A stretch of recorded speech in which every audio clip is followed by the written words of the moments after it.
پاکستان کی درسی کتب میں اکثر یہ بتایا جاتا ہے کہ تصور پاکستان ڈاکٹر علامہ محمد اقبال رحمۃ اللہ علیہ نے پیش کیا اور اسی لیے ان کو مفکر پاکستان بھی کہا جاتا ہے۔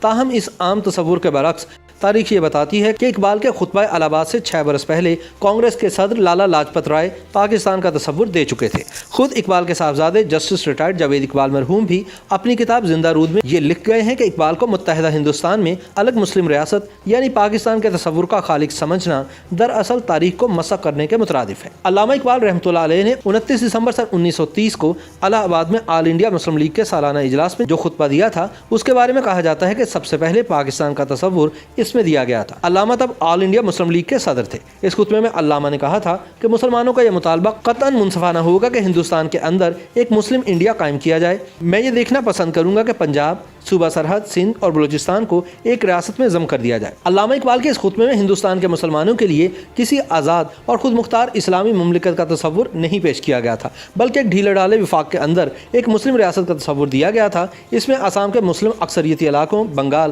اور کشمیر کا کوئی ذکر نہیں تھا۔ اس لیے اقبال نے ڈاکٹر ایڈورڈ ٹامسن کے نام 4 مارچ سن 1934 کو لکھے گئے خط میں وضاحت کرتے ہوئے کہا تھا کہ پاکستان میرا منصوبہ نہیں ہے۔ جو تجویز میں نے اپنے خطبے میں پیش کی تھی وہ ایک مسلم صوبے کے قیام کی تھی جو آئندہ کی انڈین فیڈریشن کا حصہ ہوگا۔ تاہم دستاویزات اور کتابوں میں محفوظ تاریخ یہ بتاتی ہے کہ اقبال کے خطبہ الہ آباد سے 6 برس پہلے کانگریس کے تب کے صدر لالا لاجپت رائے خود پاکستان کا تصور دے چکے تھے۔ لالا لاجپت رائے نے سن 1924 میں لاہور کے ایک اخبار ٹریبیون میں ایک مضمون لکھا تھا جس میں پہلی مرتبہ برصغیر کی فرقہ وارانہ بنیادوں پر تقسیم کا منصوبہ پیش کیا گیا تھا۔ اس منصوبے کے مطابق مسلمانوں کی 4 ریاستیں ہوں گی: صوبہ سرحد، مغربی پنجاب، سندھ اور مشرقی بنگال۔ انہوں نے لکھا کہ اگر ہندوستان کے کسی اور علاقے میں مسلمانوں کی اتنی تعداد یکجا ہو کر ان کا صوبہ بن سکے تو ان کی بھی اسی طرح تشکیل ہونی چاہیے، لیکن یہ بات اچھی طرح سمجھ لینی چاہیے کہ یہ متحدہ ہندوستان نہیں ہوگا۔ انہوں نے لکھا کہ اس کا مطلب یہ ہے کہ ہندوستان واضح طور پر مسلم انڈیا اور غیر مسلم انڈیا میں تقسیم ہوگا، لیکن لالا لاجپت رائے کے منصوبے میں بلوچستان کا ذکر نہیں تھا۔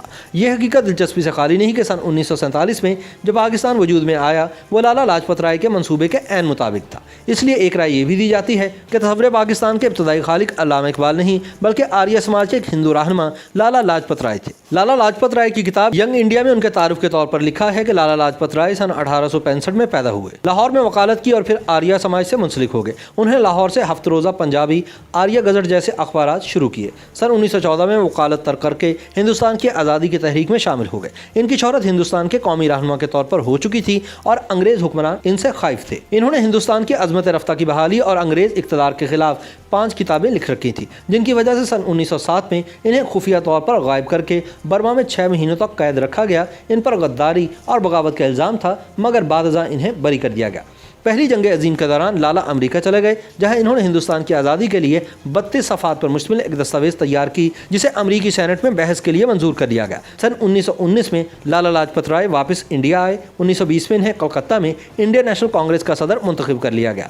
1921 سے سن 1923 کا عرصہ انہوں نے جیل میں گزارا۔ سن 1928 میں جب برطانوی حکومت کی جانب سے ہندوستان کے سیاسی حالات کے بارے میں ایک کمیشن سر جان سائمن کی قیادت میں ہندوستان بھیجا گیا تو ہندوستان کی اکثر سیاسی جماعتوں نے اس بنا پر اس کا بائیکاٹ کیا کہ اس میں ایک بھی ہندوستانی کو نمائندگی نہیں دی گئی۔ جب کمیشن نے 30 اکتوبر سن 1928 کو لاہور کا دورہ کیا تو لالا لاجپت رائے کی قیادت میں مظاہرہ کیا گیا جس میں مظاہرین نے سیاہ پرچم لہرا کر سائمن واپس جاؤ کے نعرے لگائے۔ انگریز افسر ایس پی جیمز اسکاٹ نے مظاہرین پر لاٹھی چارج اور بالخصوص لالا لاجپت رائے پر شدید تشدد کیا جس کی وجہ سے انہیں زخم آئے اور زخموں کی تاب نہ لاتے ہوئے یہ 17 نومبر سن 1928 کو انتقال کر گئے۔ انہوں نے اس جلسے سے خطاب کرتے ہوئے کہا تھا کہ مجھ پر لگنے والی ہر ضرب برطانوی تابوت میں آخری کیل ثابت ہوگی۔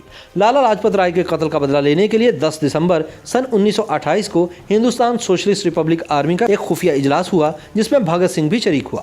17 دسمبر کو بھگت سنگھ اور ان کے ساتھی راج گرو نے انگریز ڈی ایس پی سینڈرز کو جیمز اسکاٹ سمجھ کر قتل کیا۔ پھر بھگت سنگھ نے دہلی میں مرکزی اسمبلی پر بم پھینک کر خود گرفتاری دے دی۔ لاہور سازش کیس میں جس میں ایس پی سینڈرز کو قتل کیا گیا اس کی پاداش میں بھگت سنگھ کو 7 اکتوبر سن 1930 کو سزائے موت سنائی گئی اور شادمان چوک لاہور میں پھانسی دی گئی۔ ماہرین کا کہنا ہے کہ یہ بات طے ہے کہ علامہ اقبال کے خطبہ الہ آباد سے بہت پہلے مسلمانوں کے لیے ایک الگ وطن کا تصور سب سے پہلے لالا لاجپت رائے نے ہی دیا تھا، جس کی وجہ انہوں نے یہ بیان کی تھی کہ مجھے ہندو مسلم اتحاد کا مسئلہ پریشان کر رہا ہے۔ میں 7 کروڑ مسلمانوں سے خوفزدہ نہیں ہوں، لیکن میرا خیال ہے کہ اگر ہندوستان کے 7 کروڑ مسلمانوں کے ساتھ افغانستان، وسطی ایشیا، عرب عرب، میسوپوٹیمیا اور ترکی کے مسلح جتھے مل گئے تو ان کے خلاف مزاحمت ممکن نہیں ہوگی۔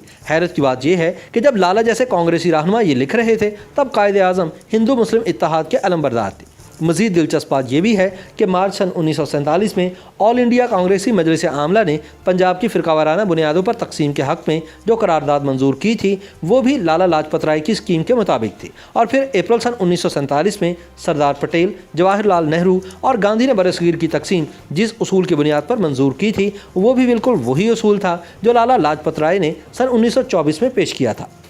تحریک پاکستان کے نامور رہنما M.A.H. اصفہانی کے مطابق علامہ اقبال کے صاحبزادے جاوید اقبال بھی اپنی تصنیف زندہ رود میں لکھ گئے ہیں کہ اقبال ہرگز مسلم ریاست کے تصور کے خالق نہیں تھے، اور یہ کہ ایسا کہنا دراصل تاریخ کو مسخ کرنے کے مترادف ہے۔ YouTube پر گوگلی نیوز دیکھنے کے لیے youtube.com کی سرچ بار میں googly news T V type کریں۔ گوگلی نیوز کے پیج پر سرخ رنگ کے سبسکرپشن والے بٹن پر کلک کرنا نہ بھولیے۔ YouTube پیج پر اپلوڈ ہونے والی ویڈیوز سے باخبر رہنے کے لیے بیل آئیکن پر کلک کیجیے۔ آپ کو ہر نئی ویڈیو کے بارے میں نوٹیفیکیشن موصول ہو جائے گا۔